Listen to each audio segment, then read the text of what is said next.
Les éditions Télème présentent un enregistrement intégral de La guerre des deux reines de Jennifer L. Armentrout, lu par Charlotte Gagnor et Gary Fossierena. Chapitre 1. Castille. Le cliquetis et le crissement de griffes sur le sol se rapprochaient inlassablement. La flamme vacillante de l'unique bougie crépita avant de s'éteindre, plongeant la cellule dans l'obscurité. Dans l'ouverture voûtée apparut une masse d'ombre plus dense, une silhouette difforme qui progressait à quatre pattes. Elle s'arrêta pour renifler l'air, aussi bruyamment qu'un foutu bara. Elle reconnut l'odeur du sang. Mon sang. Lorsque je changeai de position, me préparant à me défendre, les anneaux lisses de pierre d'ombre se resserrèrent autour de ma gorge et de mes chevilles. Cette fichue pierre était incassable. Malgré tout, elle s'avérait utile. La créature poussa un gémissement grave. « Fils de... » Elle franchit la voûte d'un bond pour se ruer vers moi. Son gémissement plaintif se changea en cri perçant. « Putain !»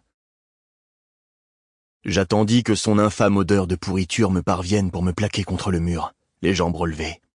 La chaîne qui entravait mes chevilles ne mesurait pas plus d'une quinzaine de centimètres.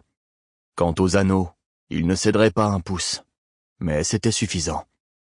Mes pieds nus plantés dans les épaules de la créature, je pus l'étudier de près. Pour mon plus grand malheur, car elle me souffla son haleine fétide au visage. Bon sang. Ce vorace n'était pas de première fraîcheur. Des lambeaux de chair grise se détachaient de son crâne chauve, et la moitié de son nez avait disparu. L'os de la pommette était exposé. Ses yeux brûlaient comme des charbons ardents, ses lèvres étaient déchirées, mutilées. Le vorace baissa la tête, plantant ses crocs dans mon mollet. Ses dents déchirèrent l'étoffe de mes chausses pour transpercer la peau et les muscles. L'air siffla entre mes dents serrées lorsqu'une douleur cinglante remonta le long de ma jambe. Ça en vaut la peine. La douleur était le prix à payer. Je supporterais ces morsures pour l'éternité si c'était la condition pour assurer sa sécurité. Pour lui épargner de croupir dans ce cachot. Pour qu'elle ne souffre pas. M'arrachant au croc du vorace, je croisais les chevilles pour enrouler la courte chaîne autour de son cou.